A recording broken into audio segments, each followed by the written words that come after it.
Hello, welcome to Ken Studies. CAPF AC जो भी preparation कर रहे हैं वो बहुत सारे का डाउट्स होता है कि यस ग्रामर में हम कितने मार्क्स अचीव कर सकते हैं, कितने ला सकते हैं या एवरेज कैंडिडेट कितने लाते हैं जो सेलेक्ट होते हैं। देखो, थ्योरेटिकली आप 25 मार्क्स का होता है। ये ग्रामर रिसेंट टाइम में देखोगे 25 मार्क्स का आपका आ रहा है। तो थ्योरेटिकली आप 25 में से 25 ला सकते हो। अब देखो, यही यदि मान के चलो एसएससी होता, एसएससी में क्या होता है जो आपका सीजीएल वगैरह और या स्टाफ सिलेक्शन कमीशन का एग्जाम जो होता है उसमें आपके ऑब्जेक्टिव होते हैं। तो उस ऑब्जेक्टिव में कोई थ्योरेटिकली जो है वो आपका मीन्स उसमें प्रैक्टिकली आपका 25 में 25 ला सकता है। इसमें आपका क्या होता है कि चूंकि लिखना होता है तो आप 25 में से 25 नहीं ला सकते हो।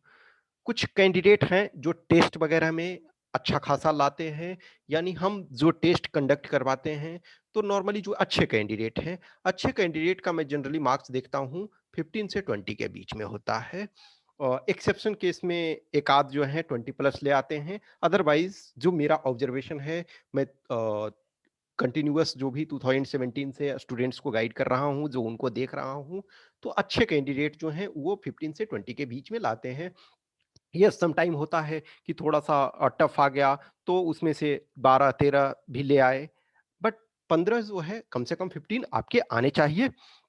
तो मैं एक जो सिलेक्टेड कैंडिडेट जो हैं, उनके जो रिटेन क्वालीफाई अच्छा मार्क्स लाने वालों में से, वो उनका मैं आपका कॉपी दिखा रहा हूँ। उनको मैं दिखा रहा हूँ कि यस, देखो मैं क्या इसमें करूँगा कि पहले आपको जो है वो कॉपी दिखा ये करूँगा, क्वेश्चन दिखा दूँ। क्वेश्चन सेम मैं ये करूँगा, क्वेश्चन रहेगा, फिर आपका जो कैंडिडेट्स का एस्पिरेंट का जो इनका है, वो आपका रहेगा आंसर। उसके बाद नीचे जो है सॉल्यूशन, वो मैं आपको दिखाऊँगा।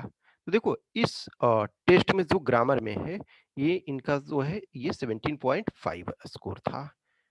17.5। अब ये एब्सोल्यूट नहीं होता है। एब्सोल्यूट तभी होता जब आपका एमसीक्यू होता, मल्टीपल चॉइस क्वेश्चन होता, तो वो एब्सोल्यूट होता। Otherwise there is no absolute concept of marks here, because this is the things कि yes he is scoring 17.5 means depending on examiner. If examiner wishes, then he or she can award little more marks. If he or she is not satisfied with particular answer, then he or she can award little lesser. For example, here in C section, sentence correction, only 2 marks is there. Yes, if there is any leniency, then can get little more depending on. यहाँ आपका 7.5 तो depend depend करता है। तो इसमें जो है वो टोटल आपका 17.5 है। तो दिस इज गुड मार्क्स। तो ये आपका है जो फर्स्ट वाला है कि the fill in the blanks railway station is 2 miles from here. तो fill in the blank with nearest और next whichever is appropriate. तो इट इज नियरेस्ट। ओके, तो the nearest railway station is 2 miles from here. Yes, अब next railway station is 2 miles from here, ये नहीं होगा। अब यदि आप देखो, जो आपका जहां कहीं से ये आप बोल रहे हो, तो जो एप्रोप्रिएट होगा, एप्रोप्रिएट कौन सा है, वो नेक्स्ट है।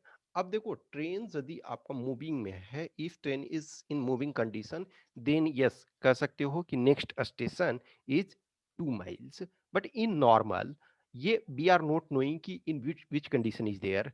तो इसमें से आपका जो अप्रोप्रिएट होगा वो आपका नियरेस्ट होगा। The nearest railway station is 2 miles from here. Okay, next आपका है the fables are those attributed to Aesop. तो ये आपका जो है ये कंपैरेटिव या सुपरलेटिव के थ्रू कोई भी एक कंपैरेटिव वर्ड या सुपरलेटिव वर्ड लोग करके इससे आपका जो है ये बनाना है। तो देखो, इन्होंने लिखा the best fables are those attributed to Aesop's. However देखो, ये अपने आप में यदि देखा जाए तो ये करेक्ट है, लेकिन मैं समझता हूँ ये होगा मोस्ट पॉपुलर, क्योंकि फेबल्स जो है ये है, फेबल्स का मतलब एक तरह से क्या है, स्टोरी है, वो शॉर्ट और स्टोरी है। तो बेस्ट एक तरह से उसको अप्रोप्रिएट में नहीं कह सकते हैं, मोस्ट पॉपुलर की कौन सा मोस्ट पॉपुलर है। किसी भी चीज को पॉपुलर होना और बेस्ट होना डिफरेंट चीज है। फॉर एग्जांपल मान के चलो कुछ मूवीज होते हैं, कुछ मूवीज के रेटिंग्स कम होते हैं, शायद उनको वो उतना प्रॉफिट नहीं कमा पाते हैं। लेकिन वो बेस्ट होना कोई ज़रूरी नहीं है। बहुत सारे मूवीज़ देखोगे कि जिनको उतना ड्यू रिकॉग्निशन नहीं मिला।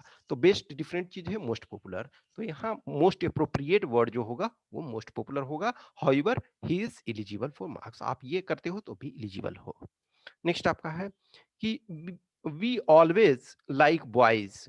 तो आपको रिलेटिव प्रोनाउन तो आइदर ठीक है, ये हु तो हु या डैट, ओके, दोनों करेक्ट होगा, तो ये सही है। नेक्स्ट आपका है the fill in the blanks tidings were a heavy blow to the old man. Okay, fill in the blanks with suitable form of adjective. तो आइदर है ये यहाँ the early tiding bear a heavy blow. देखो early tiding यहाँ नहीं होगा, ये यहाँ क्या होगा, द सैड। ठीक है, दुख एक तरह से ना।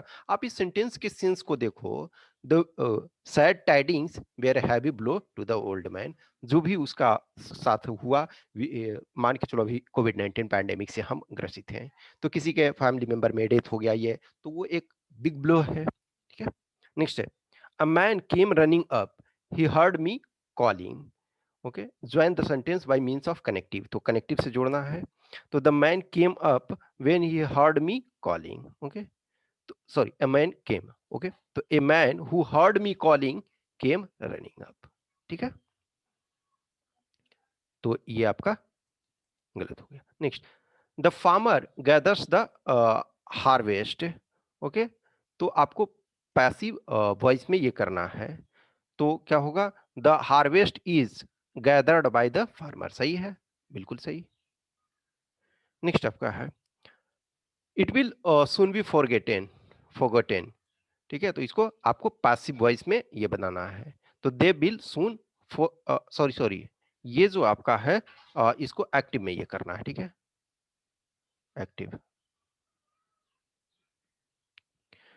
Rewrite the given sentence in active voice, इसको एक्टिव वॉइस में हमें करना है। तो it will soon be forgotten, तो they will soon forget it. और दे विल या कर सकते हो, और या पीपल। ठीक है, नॉर्मल है पीपल, दोनों सही है। ठीक है, people will soon forget, in fact people ज्यादा अप्रोप्रिएट है। नेक्स्ट है she was sobbing too deeply to make any answer, यानी कि वो जो है बोलने में वो सक्षम नहीं थी प्रॉपर तरीका से। तो she was sobbing so deeply that it was difficult to make any answer. She was sobbing so deeply that she could not make any answer. तो ये आपका सही है।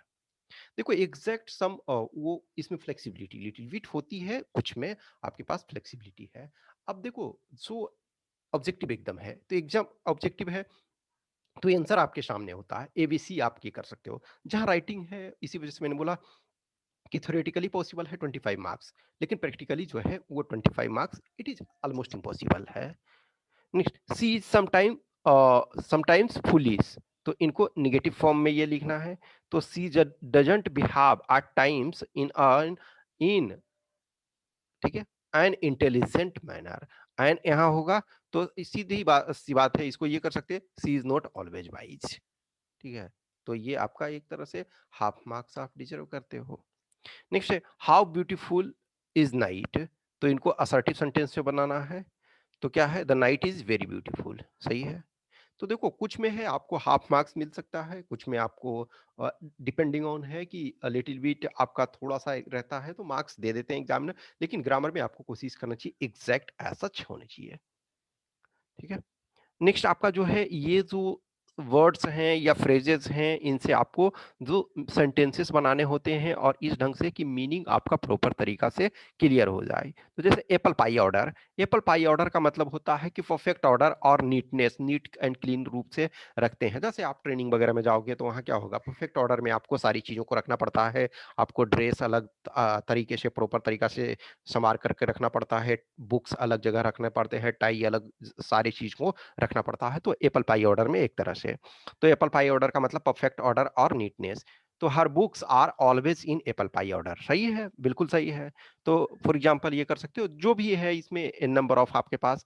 तो my mother likes to keep everything in apple pie order. ठीक है, next है far and near. Far and near का मतलब एवरीवेयर होता है, तो he success is far and near. In fact देखो, अब इसमें मैंने मार्क्स पूरे दे दिए हैं, फुल मार्क्स दिए हैं, कोई वो इशू नहीं है, लेकिन लिटिल बिट जो है इस ढंग से ये करो कि और अच्छे तरीके से क्लियर हो, ठीक है। तो थोड़ा सा कोशिश ये करना, बहुत बार क्या होता है ना, ये लिखा हुआ था कि एम्बिगुअस टाइप का आप बनाओगे तो डिपेंडिंग ऑन एग्जामिनर पूरा मार्क्स आपको नहीं देगा। कोशिश ये होना चाहिए कि प्रॉपर जितना अच्छे तरीके से उसको समझ सकते हो उतना अच्छा ये है, ठीक है।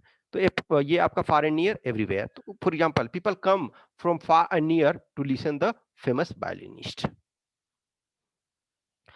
इन्होंने 4 ही बनाया था, तो 4 में से ऑल 4 में हमने 2-2 मार्क्स परफेक्ट मार्क्स दे दिए हैं, तो 8 मार्क्स इसमें है।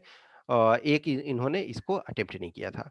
Fast living. फास्ट लिविंग का मतलब एक तरह से होता है ना, जो लग्जरियस लाइफ, एक तरह से एक्स्ट्रावेजेंट लाइफ, या फिर एक तरह से रिस्की लाइफ भी कह सकते हो। तो life in a metro city is fast living. सही है, बिल्कुल सही है। Deepali has a fast living life at the cost of her family, ठीक है। नेक्स्ट आपका red letter day. Red letter day आपका जो है, इनफैक्ट ये भी सिंपली आप नहीं भी लाइफ लिखोगे वो काम चलेगा। Red letter day. Red letter day का मतलब होता है a day that is pleasantly noteworthy और मेमोरेबल। तो ये है कि his result day is a red letter day for him. Yes, सही है कि 15th August is a red letter day for India as it got independence on the same day. Yes, हमने जो है 15th अगस्त 1947 को जो स्वतंत्रता प्राप्त की, इंडिया इंडिपेंडेंट हुआ, तो वो रेड लेटर डे है। Take after. टेक आफ्टर का मतलब होता है, देखो, लुक आफ्टर का मतलब ध्यान देना होता है, टेक आफ्टर का मतलब होता है रिजेम्बलेंस, यानी कि लुक लुक लाइक। तो इसको इन्होंने अटेम्प्ट नहीं किया, मीनिंग जब नहीं जानते हो तो उसका कोई मतलब भी नहीं होता है। तो Sonika's daughter does not takes after her, यानी कि सोनिका की बेटी जो है, वो डॉटर है, वो उसके समान नहीं दिखती है। अब ये जो आपका सेंटेंस करेक्शन है, जो पार्ट सी वाला है, वो सेंटेंस करेक्शन है। तो her marriage with mister right डजन ये didn't last very long. Okay, तो her marriage to mister right didn't last very long. तो देखो, ये जो है विद की जगह मेनली आपका ये जो है टू होना चाहिए, ठीक है। तो हर मैरिज टू, तो ये सही है, her marriage to mister right didn't last long. ये वेरी लॉन्ग आप लिख सकते हो या सिंपली लॉन्ग लिख सकते हो, वो काम चलेगा। नेक्स्ट है, she had no idea of that I was unhappy. तो देखो, she had no idea of why I was unhappy, however it is good but it has problem. She had no idea that I was unhappy, तो idea of ये नहीं है आपका होगा, ठीक है। तो she had no idea that I was unhappy. I am not very good at to cook, ठीक है। तो सिंपली होगा आई am not very good at cooking. ये एट लगता है तो एट सिंपली होगा, एट टू ये नहीं होगा, एट कुकिंग, ठीक है, सही है। नेक्स्ट है, we are sorry about that the train is late. तो we are sorry for the train is late, नहीं फॉर नहीं यहाँ होगा, simply we are sorry that the train is late. ये जो आपका अबाउट है वो अबाउट नहीं होगा, simply we are sorry that the train is late. Next है, I wish you would pass your exams. देखो, आई विश यू पास्ड, ये ये पास्ट ये नहीं आपका होगा, ये गलत है। I hope you pass your exams simply, ठीक है। तो ये आपका कवर हो गया, ये आपका ग्रामर है, तो इनको मैंने 17.5 दिया, उसमें से आपका 7.5, 8 एंड 2। देखो, जो आपका सेंटेंस करेक्शन है, सेंटेंस करेक्शन में मेनी टाइम यदि आप उसको पकड़ ले गए तो 5 में 5 आ सकता है। जैसे इस कैंडिडेट का एवरेज जो है 15 मार्क्स लाता था, बेस्ट शायद 20 या 21 होगा, जो भी है। तो कंसिस्टेंटली आप परफॉर्म करोगे। जैसे जो वर्ड मीनिंग वाले हैं उसको सेंटेंस बनाने वाले में, उसमें आपको रेगुलर रूप से यदि एडिटोरियल वगैरह रेगुलर पढ़ते रहते हो, उन वर्ड्स का मीनिंग वगैरह देखते हो, उसमें देखो इंग्लिश मीडियम वाले का एडवांटेज मिल जाता है कि जो इंग्लिश मीडियम में है उनको लिटिल बिट एडवांटेज होता है कि वो कंटिन्यू इंग्लिश मीडियम में करते रहते हैं, तो उनके पास वर्ड्स पावर होता है। लेकिन हिंदी मीडियम वाले को थोड़ा सा दिक्कत होता है। बट जिस पार्ट में भी आपका है, हम ये नहीं कहेंगे कि आप 25 में 25 का टारगेट, ये कोशिश करना है कि 15 आ जाए कम से कम। 15 प्लस जितना भी होगा, जैसे जो एसएससी वगैरह का प्रिपरेशन किए हुए हैं, सीजीएल वगैरह का, उनका बहुत लोगों का 20 आ जाता है, आराम से आ जाता है। तो कोशिश करो 15। नो, डोंट वरी, जो सेक्टर में आपका कम लग रहा है, ठीक है, उसको सुधार करना है। और बाकी जहां आपका अच्छा है वहां अच्छा करो, जिसमें थोड़ा सा प्रॉब्लम है उसको ऐसा टॉलरेट करो, ठीक है। तो कुछ भी क्वेश्चंस क्यूरी है तो आप हमें इस व्हाट्सएप नंबर पे या इस टेलीग्राम नंबर पे ये संपर्क कर सकते हैं। जिन्हें भी टेस्ट देना है वो टेस्ट आप दे सकते हैं। टेस्ट देने के लिए या तो किन स्टडीज पे या इस नंबर पे हमें संपर्क कर सकते हैं। Okay, thank you.